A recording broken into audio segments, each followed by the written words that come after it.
복된 수요일 아침입니다. 신성 목사입니다. 오늘 우리가 함께 볼 말씀은 에스라 마지막 10장 말씀입니다. 1절부터 12절까지 말씀 보겠습니다. 에스라가 하나님의 성전 앞에 엎드려 울면서 기도하며 죄를 자박하자 이스라엘 사람도 남자 여자 어린아이 할 것 없이 많은 무리가 에스라 주변에 모여서 큰 소리로 슬피 울었다. 그때 엘람의 자손 여이엘의 아들 스가냐가 에스라에게 말하였다. 우리가 주변에 있는 이 땅의 백성에게서 이방 여자를 데려와서 아내로 삼음으로써 하나님께 죄를 지었지만 아직도 이스라엘의 희망은 있습니다. 이제 우리는 하나님의 명령을 두려워하면서 받드는 분들의 권면과 에스라 제사장님의 가르침을 따라서 이방 여자들과 그들에게서 난 아이들을 다 내보낼 것을 하나님 앞에서 언약하겠습니다. 율법대로 하겠습니다. 그러므로 이제 일어나십시오. 이 모든 일은 제사장님이 맡아서 하셔야 합니다. 우리가 제사장님을 도와드리겠습니다. 용기 있게 밀고 나가십시오. 이 말을 듣고 에스라가 일어나서 지도급 제사장들과 레위 사람들과 온 이스라엘 사람에게 그들이 말한 대로 하겠다고 맹세하라고 요구하니 그들은 그대로 맹세하였다. 에스라는 하나님의 성전 앞에서 물러나와 엘리야십의 아들 여호하난의 방으로 들어가서 포로로 잡혀갔다가 돌아온 백성이 지은 죄 때문에 밤이 새도록 밥도 먹지 않고 물도 마시지 않으며 슬피 울었다. 잡혀갔다가 돌아온 백성은 모두 예루살렘으로 모이라는 명령이 예루살렘과 온 유다 땅에 내렸다. 사흘 안에 오지 않는 사람은 지도자들과 원로들의 결정에 따라 제사산을 빼앗고 잡혀갔다가 돌아온 백성의 모임에서 내쫓는다고 하니 사흘 안에 유다와 베냐민 사람들이 모두 예루살렘에 모였다. 그때가 아홉째 달 20일이다. 온 백성이 하나님의 성전 앞들에 모여 앉아서 떨고 있었다. 사태가 이러한 터에 큰 비까지 내리고 있었기 때문이다. 드디어 에스라 제사장이 나서서 그들에게 말하였다. 여러분은 이방 여자들과 결혼하였으므로 배신자가 되었습니다. 그것 때문에 이스라엘의 죄가 더욱 커졌습니다. 이제 주 여러분의 조상이 하나님께 죄를 자백하고 그의 뜻을 따르십시오. 이 땅에 있는 이방 백성과 관계를 끊고 여러분이 데리고 사는 이방인 아내들과도 인연을 끊어야 합니다. 온 회중이 큰 목소리로 대답하였다. 옳으신 말씀입니다. 우리는 반드시 말씀하신 대로 하겠습니다. 네, 봄 기운이 완연합니다. 어제는 더웠어요. 오늘은 비가 내리면서 조금 기온이 내려가지만 이제는 점점 더 따뜻해질 일만 남았다라는 생각이 듭니다.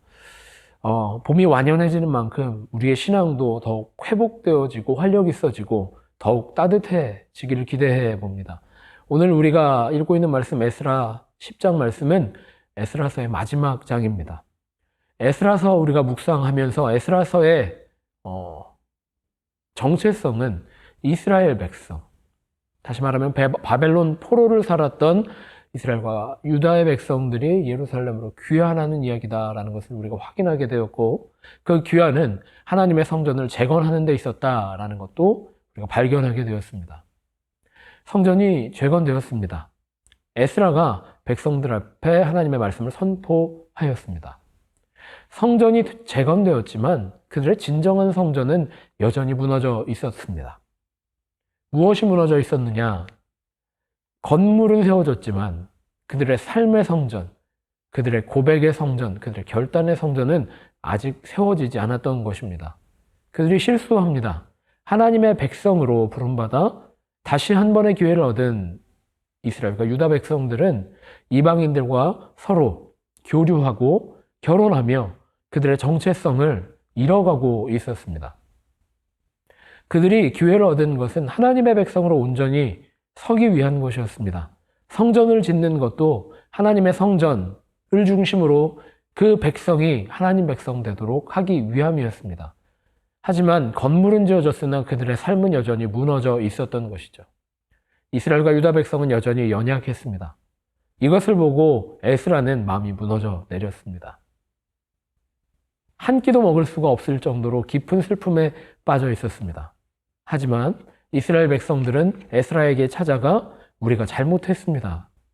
우리가 회개하겠습니다. 우리에게 아직 희망은 있습니다. 라고 이야기합니다. 그들이 하나님 앞에 회개하고 결단하게 되었고 그들의 회개는 끊임없이 이어졌습니다. 그것이 에스라 10장 마지막 말씀이 기록하고 있는 귀환의 역사입니다. 건물이 지어지는 게 중요한 게 아닙니다.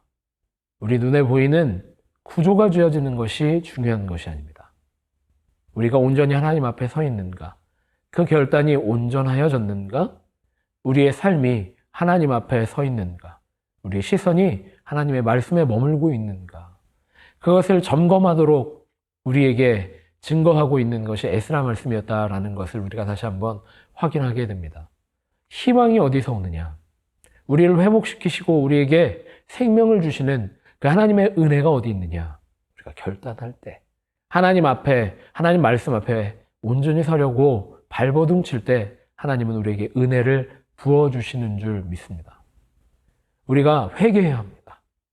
우리의 삶 가운데 있었던 우리의 연약함들, 우리의 실수들, 우리의 죄악들 하나님 앞에 다 회개하고 결단할 수 있는 베들교회 모든 성도들 되시기를 축복합니다. 에스라서가 이 10장 마지막 말씀에 회개의 방점을 찍었다라는 것을 우리가 다시 한번 주목해 보게 됩니다. 우리가 하나님 앞에 우리의 모양을 그대로 내려놓을 때 아주 철저하게 주님 앞에 고백하며 나아갈 때 하나님은 우리에게 더 큰 능력으로 함께 하시는 줄 믿습니다. 10장 마지막에 보면 그 회개가 얼마나 철저했는지 회개의 명단이 기록됩니다. 끊임없이 이어지고 있는 이 명단을 통해서 이스라엘이 철저하게 회개하였구나. 그리고 하나님이 주시는 회복 가운데 온전하여졌구나. 라는 것을 우리가 발견하게 됩니다. 오늘 하루 하나님 말씀 앞에 온전히 서려고 하는 결단으로 하나님 말씀에 온전히 붙들리기를 원하는 기대로 오늘 하루 승리할 수 있는 베델교회 모든 성도들 되셨으면 좋겠습니다. 그렇게 기도합니다. 주님, 우리가 연약합니다. 주님, 우리가 참 연약합니다. 우리가 범죄하였고 우리에게 실수가 많습니다. 하지만 주님, 우리가 결단하고 주님 앞에 나아가기를 원하오니 주님, 우리의 고백을 들으시고 우리의 결단을 받아주셔서 말씀으로 채워지고 은혜로 채워지는 주의 능력으로 채워지는 오늘 하루가 될 수 있도록 주님과 함께 승리하는 하루가 될 수 있도록 우리를 붙들어 주옵소서. 그렇게 기도하고 기대하는 마음으로 오늘 하루 승리하는 베델교회 모든 성도들 되시기를 간절히 기도하고 축복합니다.